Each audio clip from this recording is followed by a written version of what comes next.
Mas seu tipo não sobe aqui. Vai esperar no térreo como todo mundo. A frase veio crua, sem filtro, lançada no ar com a naturalidade de quem sempre falou assim. Mas Gabriel, segurando firme a sacola de entrega, entendeu. Não era sobre subir. Era sobre não pertencer.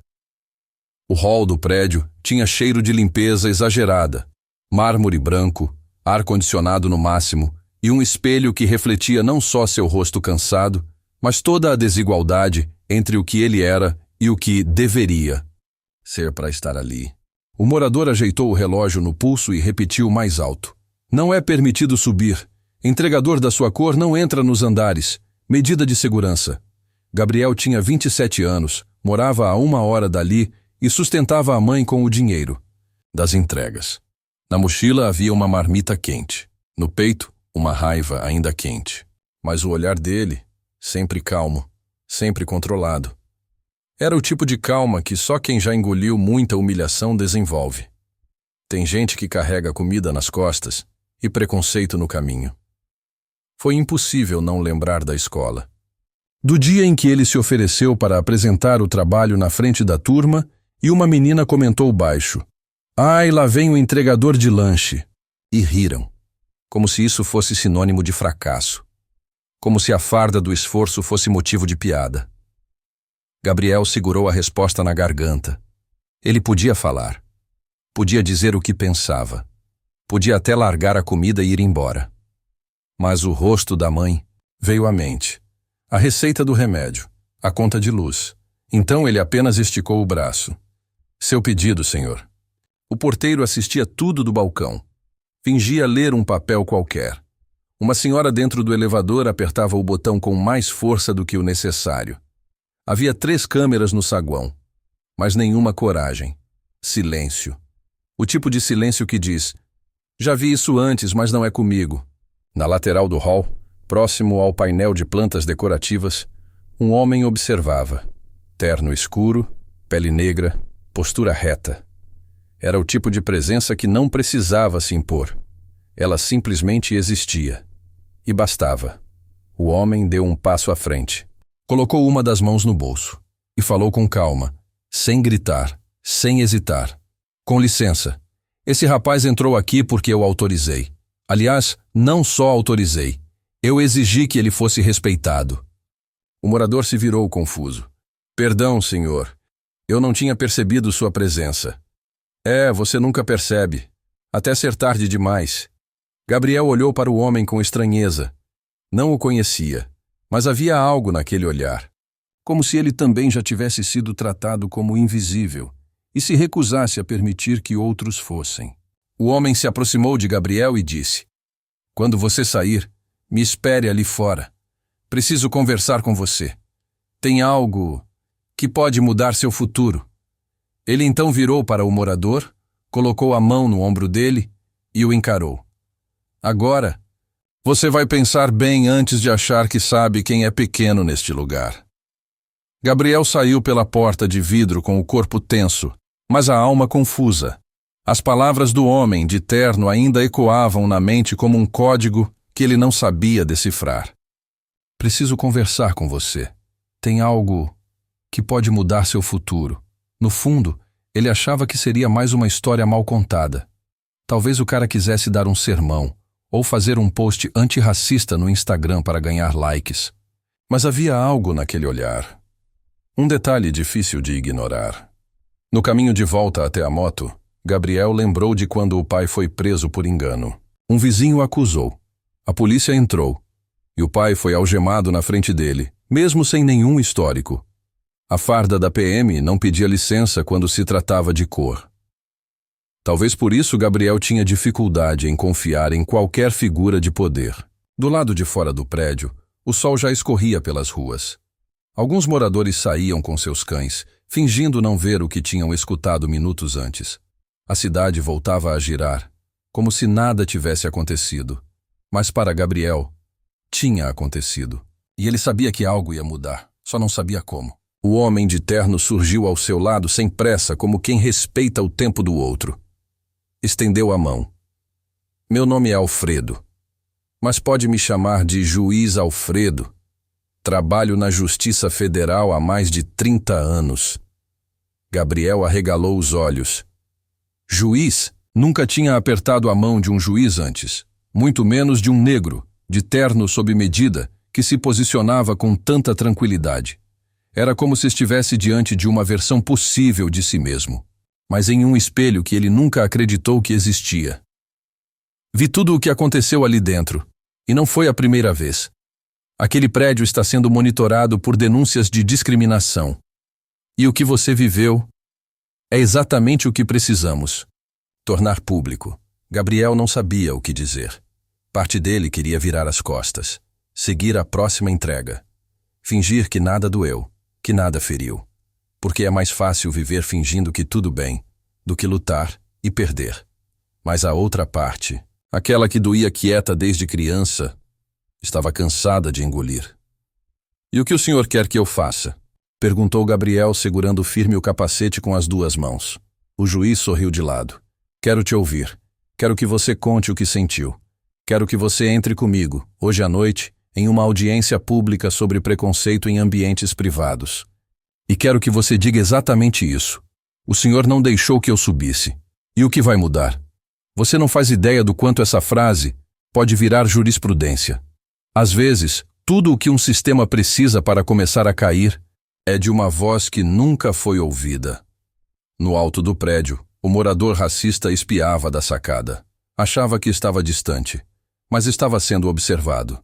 Não sabia que o juiz Alfredo era, além de magistrado, um dos conselheiros da Comissão Especial contra o Racismo Institucional da Justiça Brasileira e, principalmente, não sabia que Gabriel estava prestes a se tornar o estopim de algo muito maior do que uma entrega atrasada. O juiz abriu a porta do carro. Antes de entrar, olhou nos olhos de Gabriel. Você decide, filho. Pode ir embora, ou pode subir comigo. Mas dessa vez, para falar, para ser ouvido, e para mudar a história de outros como você.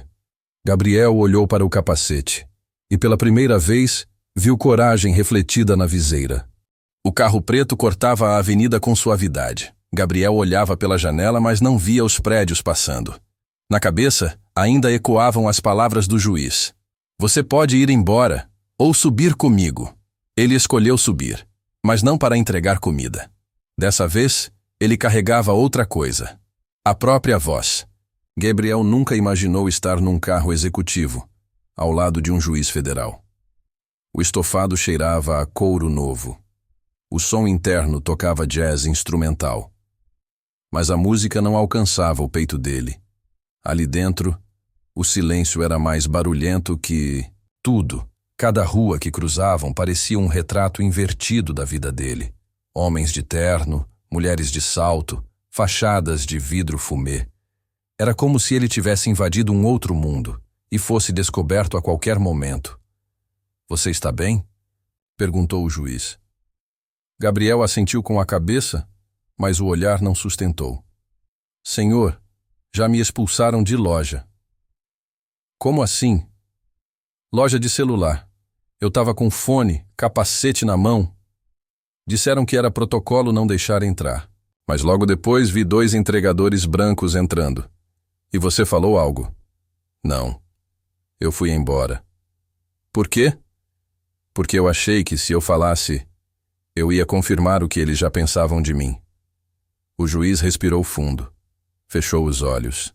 Eu também já fui esse garoto. Mas eu prometi para mim mesmo que nunca mais ia sair calado de um lugar onde fui humilhado. Gabriel baixou os olhos. Engoliu a saliva. E se as pessoas acharem que eu tô exagerando? Elas vão achar. E se ninguém acreditar? Vai ter quem não acredite. Então para quê? O juiz virou de leve, com a expressão firme. Porque alguém precisa ser o primeiro a ser ouvido. E às vezes, a maior coragem é ser esse alguém. O carro estacionou em frente a um prédio cinza, sem fachada chamativa. Gabriel desceu. Havia câmeras, recepcionistas, portas de vidro e crachás. Mas diferente do prédio anterior, aqui, ninguém desviou o olhar. Ninguém o ignorou. Ninguém o silenciou. Bem-vindo ao prédio da Justiça Federal. Eu preciso apresentar algum documento? O que você precisa já está dentro do peito. No elevador, a voz do morador voltou como uma faca. Entregador da sua cor não entra nos andares. Gabriel sentiu a respiração pesar. O juiz notou. Você pode contar isso, ou pode carregar para sempre. Eu vou contar. Na sala da audiência havia câmeras, microfones e uma mesa de vidro. O juiz anunciou seu nome. Esse é Gabriel da Silva. Motoboy, 27 anos. Vítima de discriminação em Zona Nobre de São Paulo. E hoje, ele vai contar o que viveu. Gabriel respirou fundo. Tirou o capacete da mão e colocou sobre a mesa. Eu vim entregar comida, mas fui tratado como se eu fosse o problema. Disseram que meu tipo não sobe, que minha presença assusta, que minha cor tem que esperar do lado de fora. A voz tremeu. Os olhos molharam, mas ele continuou. Eu não sou o único. A gente entrega com fome. A gente corre na chuva. A gente morre no trânsito. E ainda tem que aguentar ser tratado como ameaça por gente que nem sabe o nosso nome. Tem gente que vive da pressa dos outros, mas ninguém tem pressa de ouvir a dor que a gente carrega. O silêncio na sala foi completo. Até os celulares foram desligados. Gabriel tirou uma foto do celular. Era da mãe dele, sentada na beira da cama.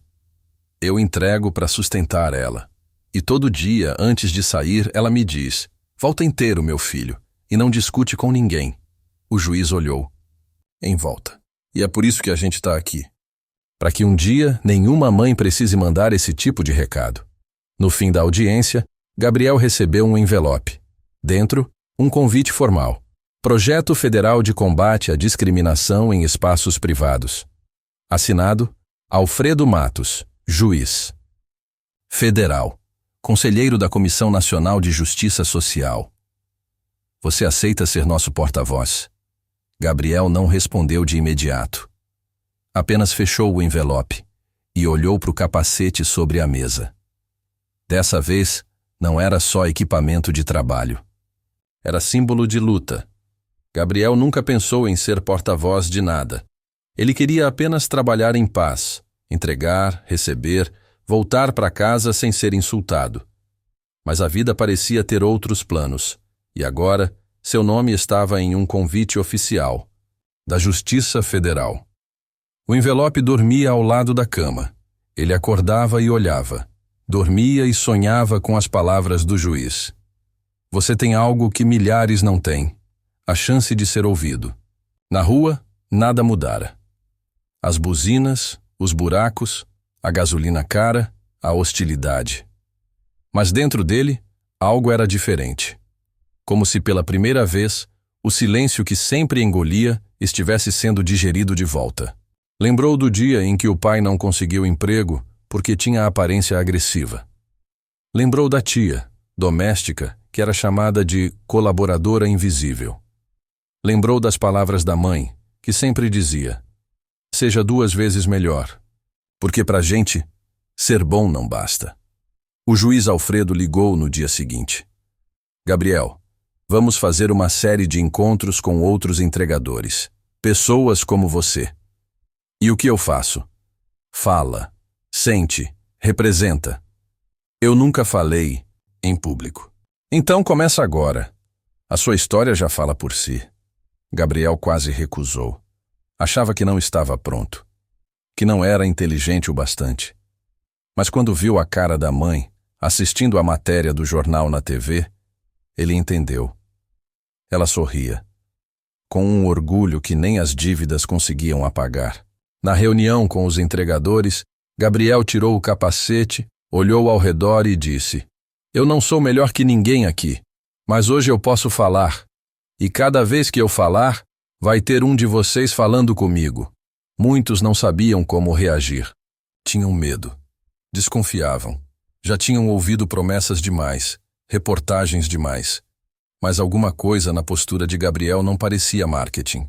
Parecia verdade. Naquela sala, filmada por 2 câmeras e com a imprensa presente, estavam pessoas que só apareciam em manchete quando morriam atropeladas. Agora, eram ouvidas. Gabriel sentiu o peso disso. Eles sempre disseram que a gente só carrega pedidos. Mas ninguém viu o quanto de dor a gente leva junto. Dias depois, a fala de Gabriel foi transcrita. Virou matéria. Virou áudio de WhatsApp. Virou corte em rede social. E, de repente, virou lei. A Câmara Municipal propôs um projeto de escuta obrigatória de entregadores vítimas de racismo em grandes centros urbanos. Nome do projeto: Lei Gabriel. O relator da proposta leu a frase diante dos vereadores. Entregador da sua cor não sobe.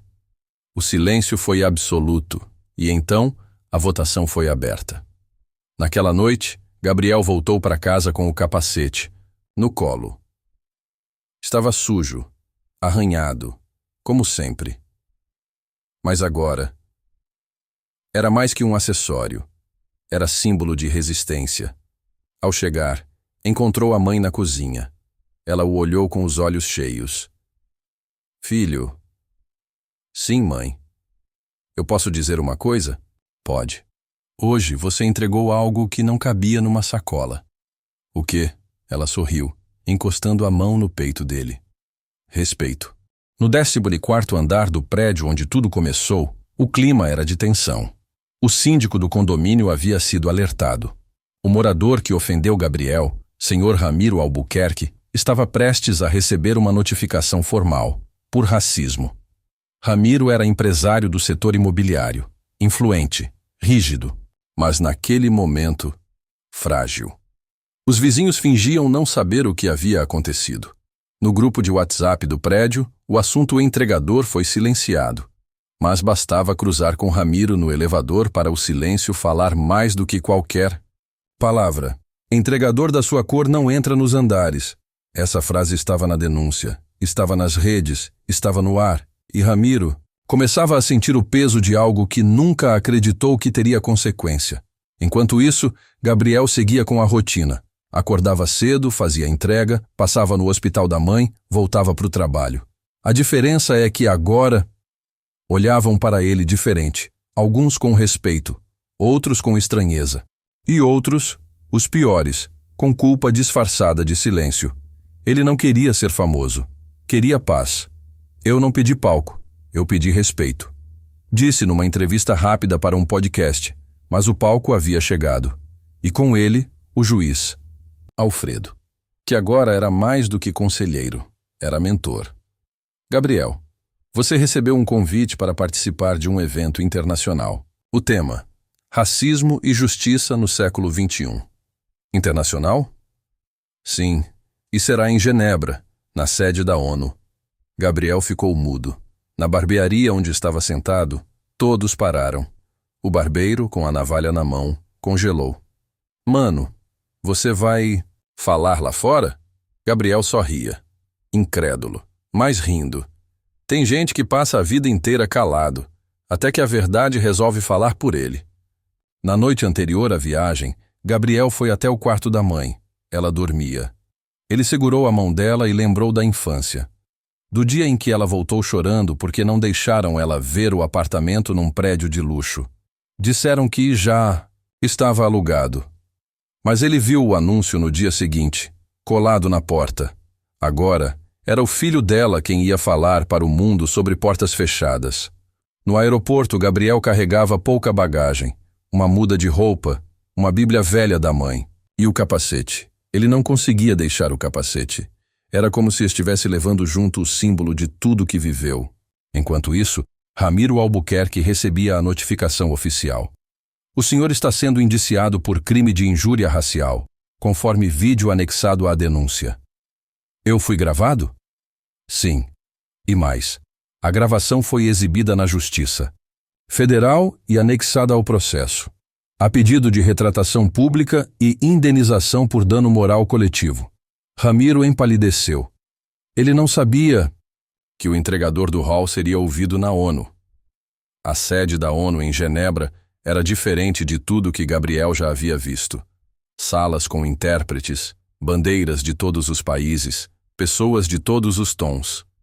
E ele, ali, de tênis simples, camisa, passada pela mãe, e o mesmo olhar que atravessou os bairros pobres da Zona Leste.